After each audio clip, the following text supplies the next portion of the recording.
everybody who's listening to me at Redstone Arsenal right now, Trump thinks that you are a worm, that you do not deserve rights, that you are not a competent enough person to have any level of authority on your job.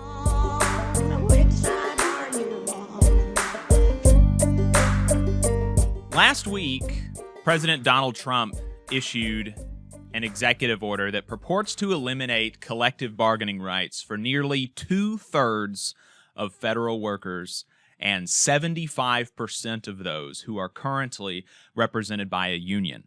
He alleges that collective bargaining is inconsistent with national security at all of the affected agencies. This is not true. It is BS. It is a lie. Workers across the federal government won the right to unionize when in 1978, nearly 50 years ago, we pressured Congress into passing the Civil Service Reform Act. In that act, Congress declared, and it is still the official policy of the United States of America as set forth in the United States Code, that, quote, labor organizations and collective bargaining in the civil service are in the public interest because, among other things, the protection of the fundamental right of a worker to organize, quote, safeguards the public interest, contributes to the effective conduct of public business, and facilitates and encourages the amicable settlements of disputes between employees and their employers involving conditions of employment. That has been the law, and that is still the law. That Congress recognizes that. Congress recognizes it is the official policy in the United States Code that collective bargaining is not just that the government is neutral about collective bargaining. In fact, this is the policy of the government in the private sector and the public sector, and in no Congress has it been overturned. The official policy of the United States government is that collective bargaining and unionization is a positive good. Not that the government is neutral towards it, that the government wants it to happen. And in those instances where the government says that, the government is correct, obviously, that collective bargaining is good. Since 1978, since the Civil Service Reform Act was passed in 1978, no president, not Republican nor Democrat, not even Ronald Reagan, has attempted to lie so blatantly to the American people with respect to the effect of collective bargaining in the government. Every president has respected the right, has respected the fact that Congress sought to extend protections of the right to collective bargaining to the vast majority of the federal workforce. Neither Congress nor any previous president pretended to believe that collective bargaining would imperil national security in the vast majority of instances. Indeed, even in the president's so-called fact sheet about the order, there is no evidence presented that workers engaging in collective bargaining have ever imperiled national security. If national security is genuinely a concern of this administration, a more target-rich environment in which to look would actually be his political appointees, who are texting about attack plans and war plans and whatever you want to call it in signal chats with journalists. Now, Trump does not believe that federal workers who engage in collective bargaining actually imperil national security. He gives away the game in his fact sheet. This is retaliation against federal workers and our unions who have refused to sit idly by as Trump and his billionaire buddies take a chainsaw to our sisters and brothers. It is on its face a farcical argument that you can take away collective bargaining rights because we, quote, fight. That's in the fact sheet, that there are federal government unions who are fighting some of these policies. That is not an argument to take away the fundamental right of a person to organize collectively. It's a farcical argument, and AFGE National President Reverend Everett Kelly pointed it out on Twitter, saying if Trump is using national security to justify the elimination of collective bargaining rights for hundreds of thousands of federal workers, 1 million federal workers, then what is going to happen to our national security when Trump tries to fire those same workers? You can't have it both ways. Either these people are so important, the majority, two-thirds of the federal government is so important to our national security that we cannot allow them to have a say in their workplace, or they're actually not that important and we can fire most of them. You cannot have it both ways. You simply cannot. Logically, you cannot have it both ways. This order is a middle finger to the 1 million working people that it affects directly and to all working people everywhere. The order tells Alabamians at Redstone Arsenal that you do not deserve a voice on the job.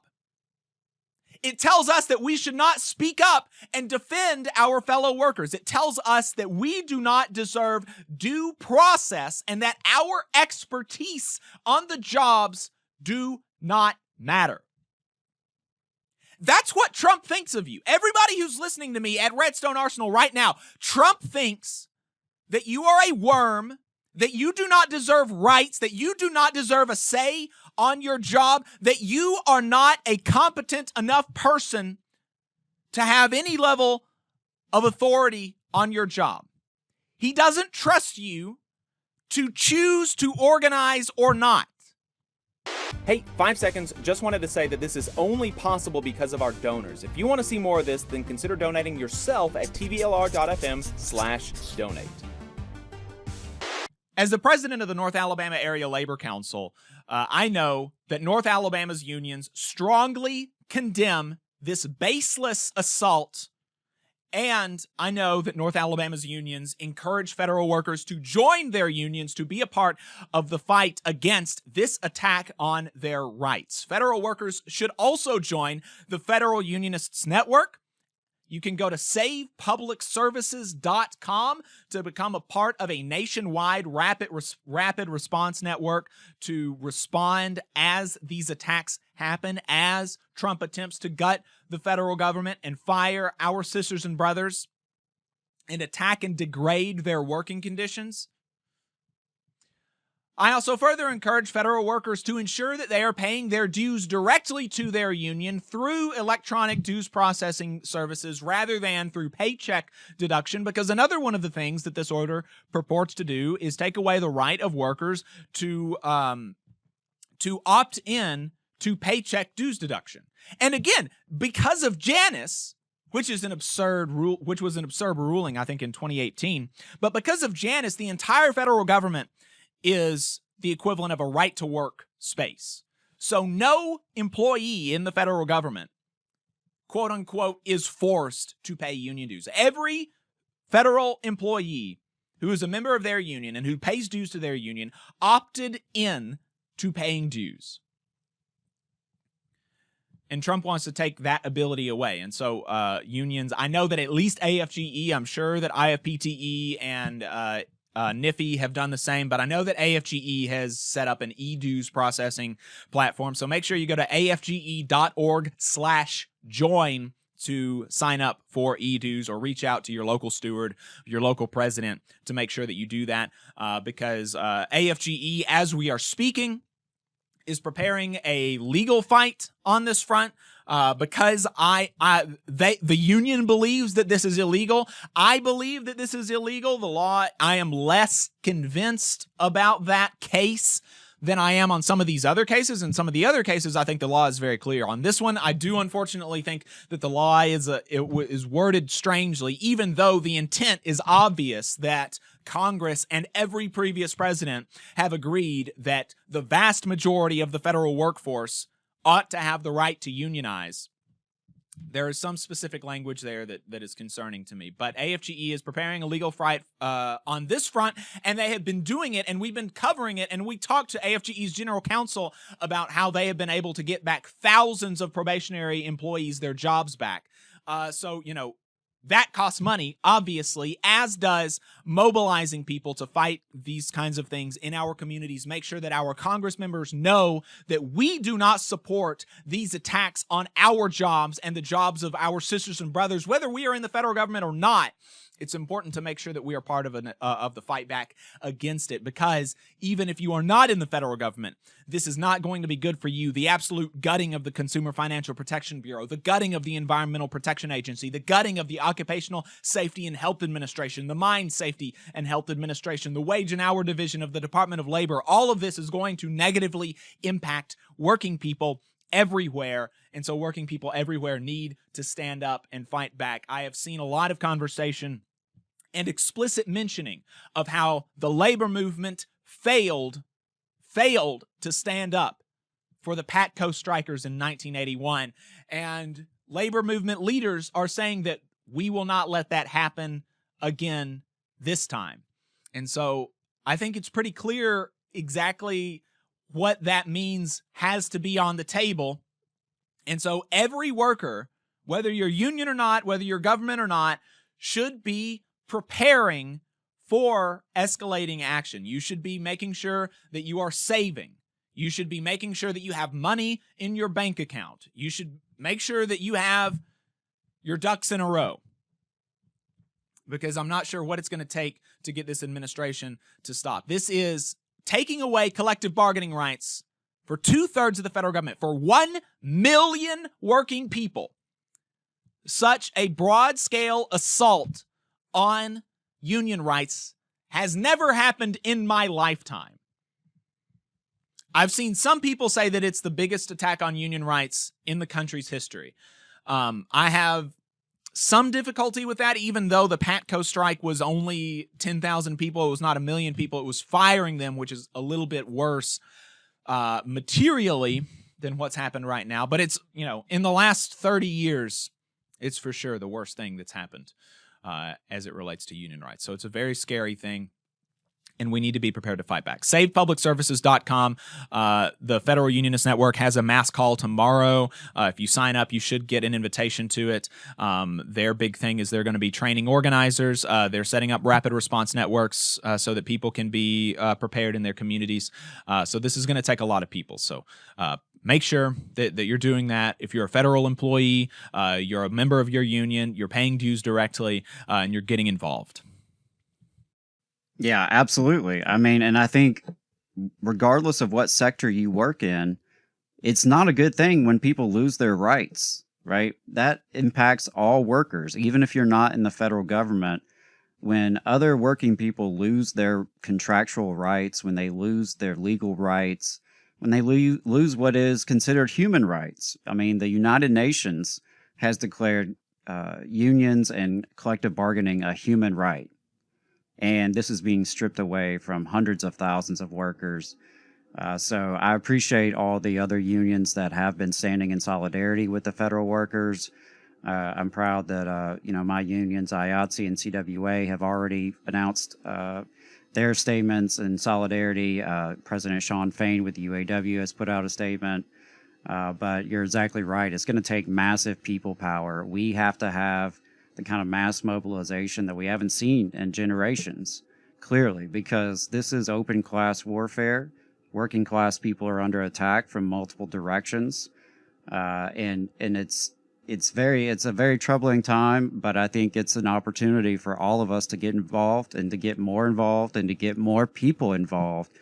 So that's one of the things I would encourage you to do is, who do you know? Who can you talk to? Who can you have one-on-one conversations with and bring them into the mix and get more plugged in? How can you educate people and organize them and ultimately activate them and get them involved? Because we're going to have to do that. We're going to have to do that. It's regardless of where you work, working people are under attack. And, some of us really do believe in that old saying, an injury to one is an injury to all. That is a labor movement mantra, and it's something that we have to stick by, and we have to make sure that we're not being divided. I've already seen some union folks in private sector industries who are, not upset by this because they're not concerned. They're like, oh, well, I work in the private sector. What does this matter to me? Again, an injury to one is an injury to all. When the floor is lowered for working people, when less and less working people have rights on the job, when less and less working people have security and have a voice on the job, that's a problem for all of us. We all have to take it seriously. Yeah, they're coming after what they perceive as the weak links first. In all of these facets, they're going after people that are not citizens first. They're going after people that are on visas first, and then it's going to continue to come in towards us. They're going after public sector federal government workers first. Then they're going to come after postal workers. Then they're going to come after public sector workers generally. Then they're going to come after private sector workers. It's very clear. And the more that we allow this stuff to happen, the less we will be able to fight it when it comes to wherever you happen to be at in the chain. You just saw a clip from the Valley Labor Report. We are live every Saturday morning from 9:30 a.m. till 12:30 p.m. And we pride ourselves on keeping all of our content free to everybody so that we can talk to as many working folks as possible. If you support the work that we're doing, you think that it's important, you think that it's good, then consider making a monthly contribution to the project, and you can do that on our website, tvlr.fm.